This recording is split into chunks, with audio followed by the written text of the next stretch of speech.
we arrived, and very early in our first weeks, my parents wanted to join the Jewish community, and then it turned out they didn't have the money to pay the minimal fees, so we never did. And what happened, like other Jews from Germany, the little religion they had, they decided, well, now that we live in Palestine, we really don't need it.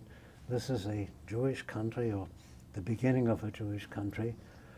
And out of that very small synagogue that my parents had tried to get in, there was a leader, a youth leader of the group, so they helped us organize, and we had parties, we had excursions, we had meetings, and nobody had a telephone, and we all knew how to whistle. I wish I could whistle. I would give you the tune, which was actually based on a very silly German song, and the way we communicated.